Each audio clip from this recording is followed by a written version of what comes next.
I couldn't get out of this car when I first got in it. Really? It took me about half an hour. And I was like locked in it going, someone Shall we give it a try once more?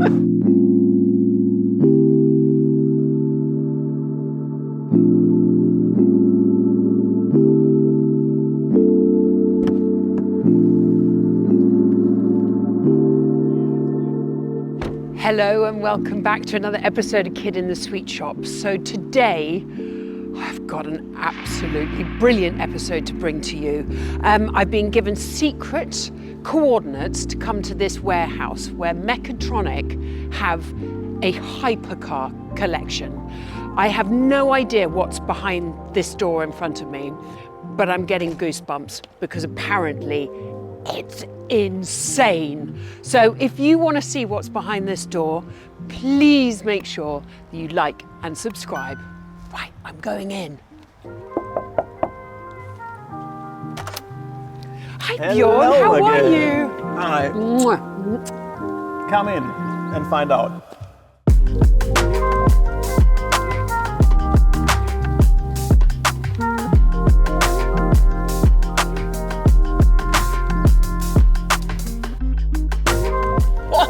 Wow!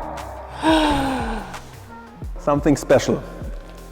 Only prepared for you. Wow. So. I got goosebumps. I knew I was going to. Okay. And to be honest, you are the first person seeing our new workshop here, where we are preparing all those hypercars and our special series cars. This is the place to be in the future. Oh. Yeah. Wow.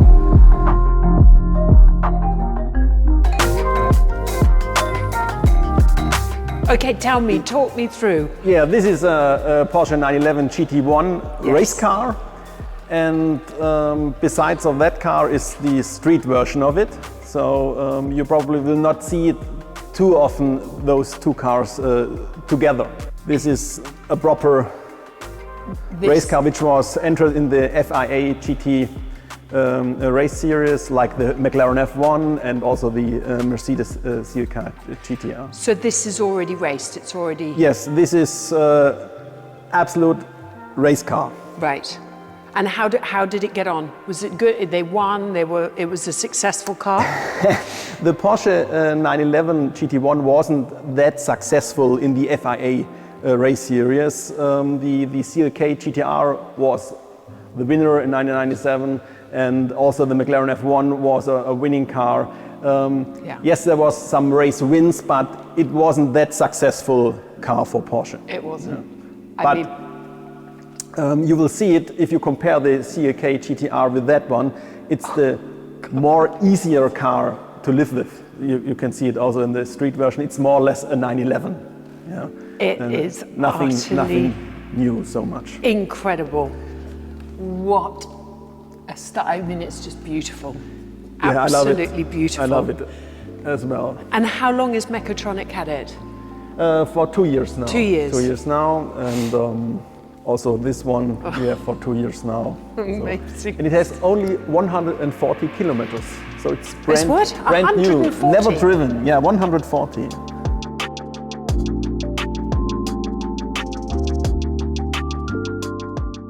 Do you get to take these out and on tracks? They get used? This is race ready, but of course with such a low mileage car, it's difficult to put miles on. I mean, you probably wouldn't this one, but it's every mile on the clock hurts. Yeah, I can imagine. So. Oh, it's just brilliant. But it's very much easy entry. It's like a Porsche 911 street car. You can say so. Completely different to the Mercedes. I mean, apart from the arse is about the size of the Great Wall of China. I mean, look at it. It's huge. It's not the best car to commute in London also. Yes. You know. No kind of reverse parking in that one. Unbelievable. And one owner before, obviously? Yes, it's a one-owner car out of only 21 street cars produced. So there are a few race cars as well, but 21 street cars. Yeah, and they had to be they had to... Yeah, the homologation, there was the homologation and of 25 cars and yeah, so they combined could race. with the race cars, it was okay. I mean...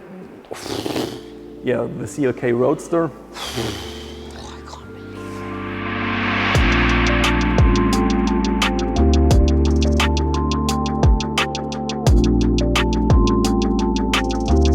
In the beginning, when Mercedes decided to be part of the FIA GT Championship, they hadn't produced 25 street cars, which was needed for the homologation. So the FIA made an exception and said, okay, it's enough for us if you produce them afterwards or within the racing. And for this, to be honest, it was the first time that a car was modified from a race car back to a street car. Normally it's the other way around. And this is why the CLK GTR road car is more or less a race car and even more race car than the 911 GT1. And so there are only 25 of both of these. So I mean, I've never seen them. I mean, 20 coupes plus one prototype. And then they started to make 5 roadsters plus one prototype. So it's 27 cars. These are, so this is 19 out of 25, limited edition CLK. This is number GTR. 19, exactly.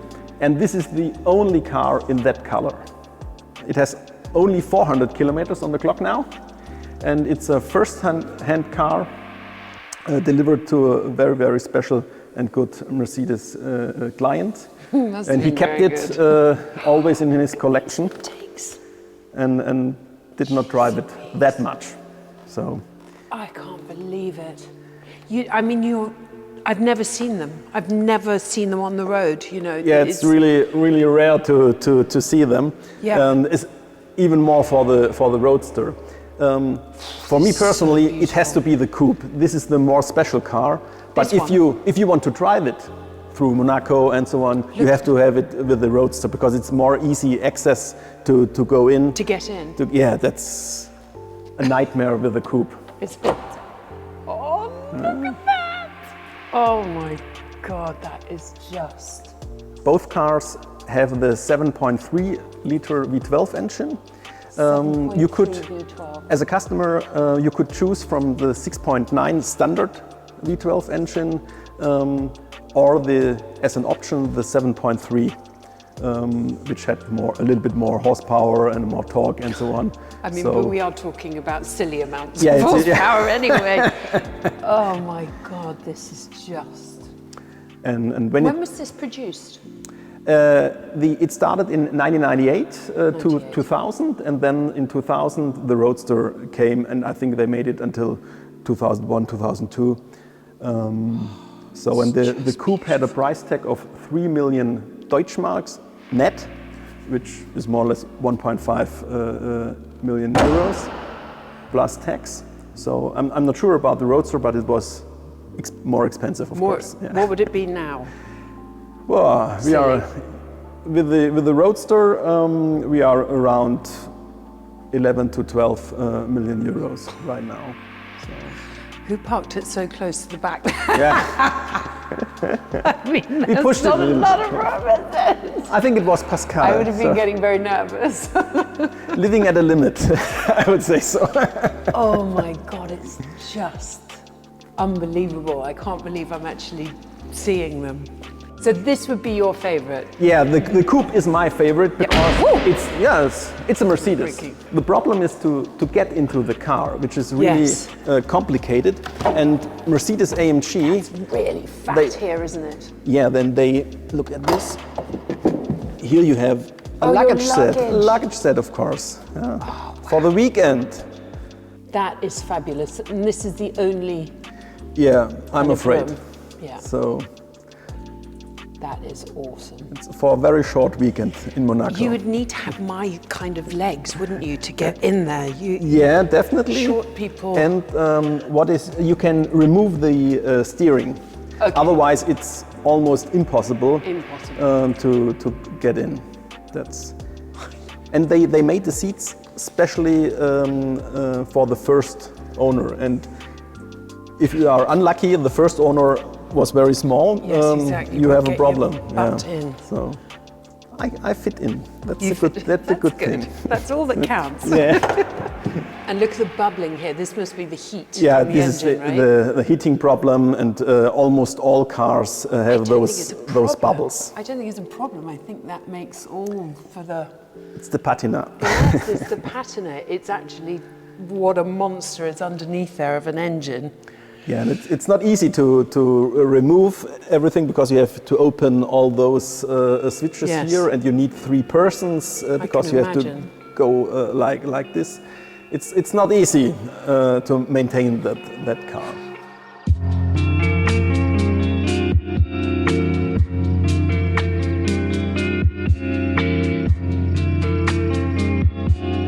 So yeah.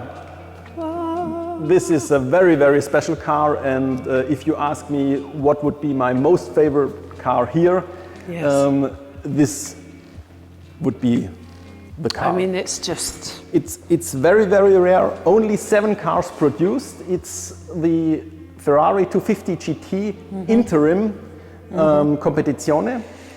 7 produced, and 2 were very special, the 2 first produced, and this is the second produced car. And it was entered in Le Mans 1959 and made the 4th place overall there with the North American racing team. And it was for 30 years in a museum. We bought it out of the museum, and in the beginning we didn't know what we really had. I started to research the car, to look if all the components are still original. So I traced down the original gearbox, and now the car is completely matching numbers again. Is it? So it got a very, very special engine from Ferrari for the Le Mans. So yeah, that's... I mean, it's just so perfect. In my mind, it's just the lines, everything just is. Of course, it's completely restored. We were at the Cavallino concours in Modena. The car made 100 points out of 100. So this does not happen so often. So it's really. And did this all within Mechatronik? No, or did you have to go to Ferrari and do specialists? I would love to say so, but we are here for mainly Mercedes or the hypercars. Exactly. Yeah. For such special things, we go to Ferrari, and with the help of Ferrari Classiche, we had it restored in that way. It's and beautiful. Look at there's no side window because. For the practicing, they had the small side windows for Le Mans, but they had a heating problem in the interior, so they just removed those small windows, and we restored it completely back to the original Le Mans specs, and also with those rubber things. Exactly like it was for Le Mans. So I was wondering, so this must kind of take the air so that the air doesn't, because it will batter you, especially if it's raining? Not because of the air, but of the flies. So that the window keeps clean or more cleaner. Got it. So the flies were on this. So this was the purpose. I'm not sure if it was successful, but yeah, they had it. They had it.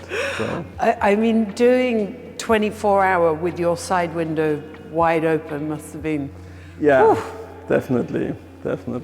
I'm ignoring what's behind me. Yeah. First, I'm just like. But both cars, model-wise, are linked together, of course, and this is why I present you those two, because this is the famous short wheelbase. Yeah. But let's say this is the father of the short wheelbase. It has a little bit longer wheelbase, and then for 1960 they made the short wheelbase, and this is a very, very early short wheelbase competizione. And what year is this? This is from 1960. In June 1960, this car was ready for the first owner. A very famous Ferrari client from Italy, and he ordered a proper competition car, but for street use. So he that's what they were had it in a very for. elegant color combination with that grigio and rosso interior. The color is stunning. It's absolutely stunning. And I've never seen this, the material up here. What is this? Yeah, this is, I don't know the word in English, it's crinkled, I would say, lacquer. I'm really not sure what the English Can I go in? term I don't is. want to touch anything. Yeah, but you can. Oh my God, even the door mechanism is... In German, it's Schrumpflack. Very, very German I'm word. sure someone will let me know really quickly. Amazing viewers. I have no words. You have to be short-legged, I'm afraid. I can drive this car quite well. Really? Like with my knees up. Okay, perfect. Because the That's steering perfect. wheel's so big. It is, I mean, the Spider is my all-time favorite car. Okay. So this is just pure perfection. I find the short wheelbase just, Let us have a look under the bonnet so that you see a proper engine. This is one of the best Ferrari engines ever built. Oh God, look at it. It's perfect. And also for this car, we had it completely restored and certified by Ferrari Classiche. And for this time, the mechanicals had been done by Joe Macari in London. And he made a really good job. Yeah, the car is really running perfect. He does. He's a perfectionist. Does this get how many miles? When we bought it, the car had on the odometer, I think 67,000 kilometers, but we are not sure if that's the real round the clock. But does it get to go out? Yes, I had it also in Italy this year, and we are doing some events with the car. The car is really perfect running, and I love it. I love it. It's not that race car like this, which is more crude.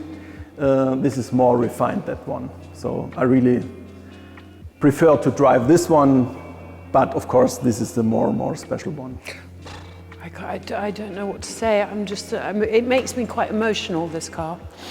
I do. It's like pulls my heartstrings. It's a beauty, and it's perfection. I wouldn't need a 250 GTO. This is the short wheelbase is for me one of the most beautiful looking Ferraris ever produced. I mean, I wouldn't say no to a GTO. Probably not. So it's kind of like I need just like a moment of just. Yeah, sometimes I'm going down to where the car is stored and just look at it, or have a seat in it, and for just 5 minutes, and then the world is okay again. The world is. I am so with you. I mean, it really. I have to move on, otherwise I'm going to start crying.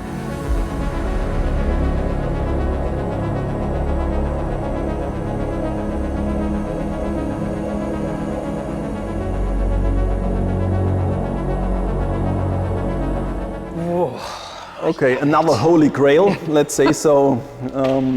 This is just getting more and more silly. The McLaren F1 GTR. And as we have all the GTRs,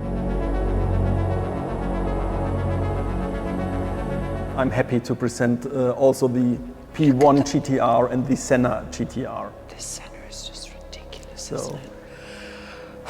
Iconic. It has to be the F1, of course, speaking about McLaren. Yes. And I mean, you English guys are really crazy to have this with a license plate. Absolutely impossible in Germany. So really, they wouldn't allow it on the road. Yeah, and this car has it has a Lansanti conversion. Yeah. And obviously it is allowed to drive on the roads in But the thing in is, the that's UK. what Gordon said, is he designed a car that was going to win on the racetrack, but also you could drive. And you could also- go to the shops. It is a really handsome car to drive, and not tricky at all. Of course, you all know those. There are some guys having accidents, like Bernd Pischetsrieder, the former CEO of BMW, had one and crashed it. And Yes, I mean So- they go quickly. You have to keep your eye on them. yeah, This, I love this. This was obviously out quite recently with all the flies. yeah. This is, and we are not allowed to wash it. No. This is a customer's car, And they say you're not allowed no, to wash no, it. I love it. Because he's saying, because race car, please do not wash it. It's No. not a concours queen, it's a race car. And so we keep it like I that. love it. All the flies everywhere. And he's really regularly driving that one. Oh, who wouldn't? You wouldn't. I mean, it's just the perfect track car. So Oh, it's just... what I've heard is also that the engine, which is a BMW, one of the best engines BMW ever had did. produced. I agree. And it was so beautifully engineered that also that was an important factor that McLaren F1 won the championship. Yeah, very So, reliable. Very, very reliable. Yeah, that's it. So Germans are very good at reliability. yeah. We're good at design and Some say so, the some actual- so. We make a good partnership. Yeah. And, is beautiful. When that car came out, I wasn't so keen on the design initially, but now I really love it. appreciate it and love it, especially not in the long-term configuration. You don't like the long tail? This is a little bit harsh to say I don't like it. I like it, of course, but for me Gone it from has to be hero the short to tail. zero. If I could choose, I would choose definitely the yeah. short tail, Yeah. which is the more refined looking Compact, car. yeah, So- it's yeah. Yeah. I can't. I mean, I'm beside myself. The P1 hybrid car, and also for this we tried to make it possible to have it road registered in Germany. And they said no. They said no. Of course, you could have a Lansanti conversion on that one, which costs you 250,000 euros approximately. Yeah. But even with this, the German authorities said, no way. Such a shame. Yeah, it is. So, but It's just. It's a very, just a very nice gorgeous looking isn't it? car. Yeah. Normally it says that only Italians have the possibilities to make a very, very beautiful race car, which is not only designed by purpose, but really, which also is very beautiful. But McLaren here that's very, very He's done. beautiful. That car. Yes. Well, Mr. Stephenson. It's just divine. A typical track day tool. Perfect. So even more a track tool and nothing else is the Senna GTR.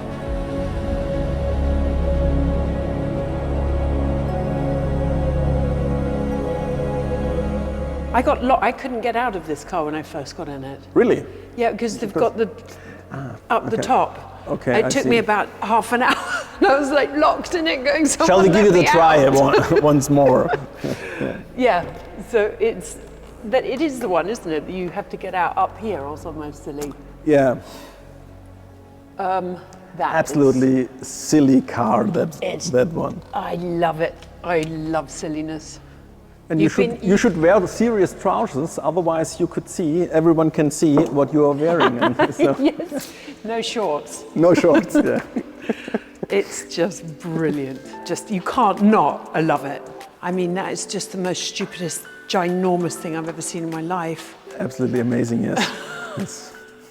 I would also love to go out once driving through Stuttgart with that one, but everybody would say, "What? What's that?" Do you think? Yeah.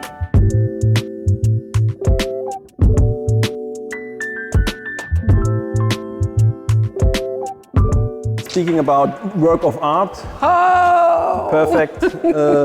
Next one. This is the Porsche 993 GT2 Evo, the first Evo produced, and this is the car which was presented by Porsche at the Frankfurt Auto Show in 1995.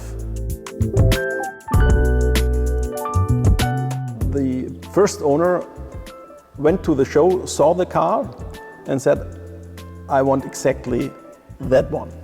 So, and Porsche was convinced by money to directly sell the car after the show to that client, and he kept it all the years in his collection until we bought it. So, and did he race it? Did he enjoy it? Or no. So He just the car just said it has under 1,000 kilometers.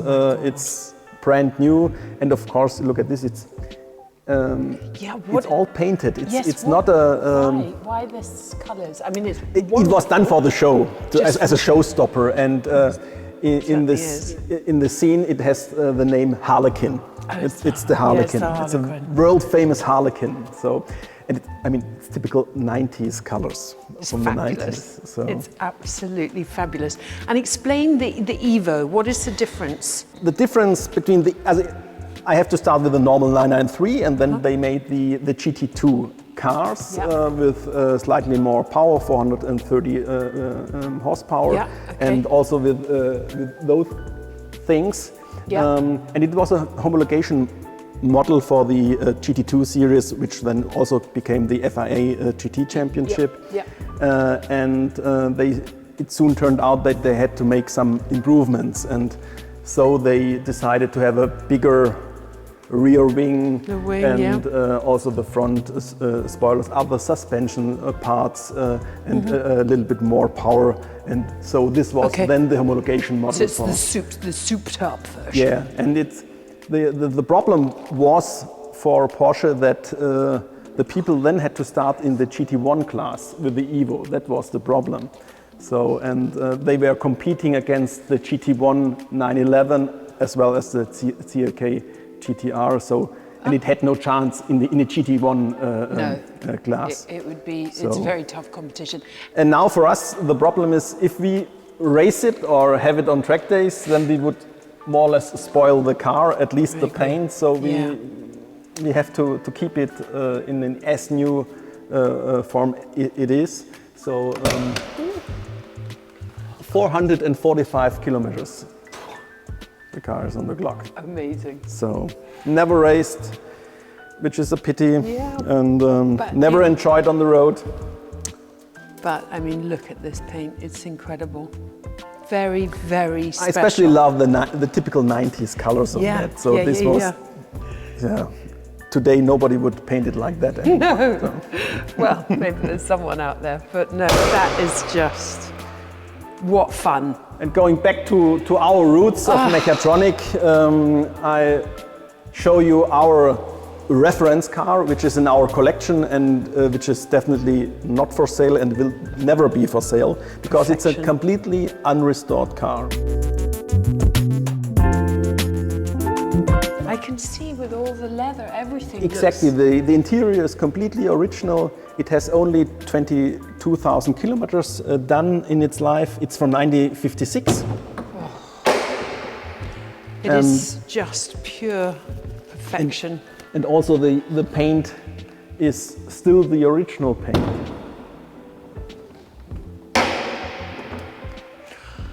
We did all the mechanicals, of course, so the car runs perfectly. It's completely matching numbers. With the luggage, I mean, how old was it? 8 years? From 1956, that one. And also, like the CLK GTR, you can. Yes, exactly. To get it. I mean, you did think of everything.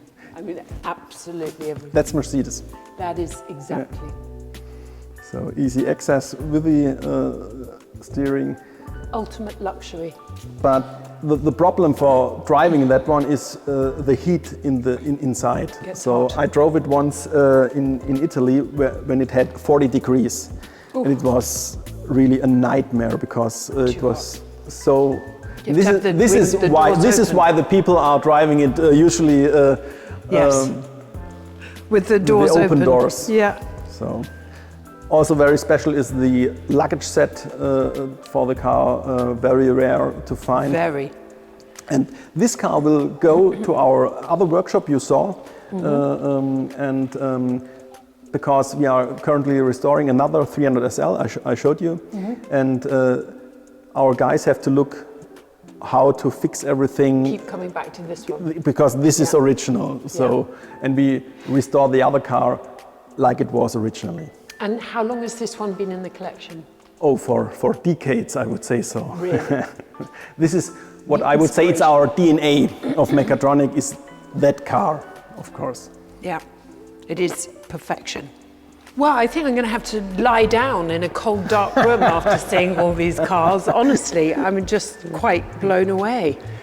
Thank you, thank you. What a collection. That's Thank you. Mechatronik, and you are the first one here. So, very, very And exclusive. you guys! Thank you so much. Okay. Honestly, I'm going to have to, as I said, just lie down and go, wow. Goosebumps. Okay. I think I need a whiskey. Or two. Me too.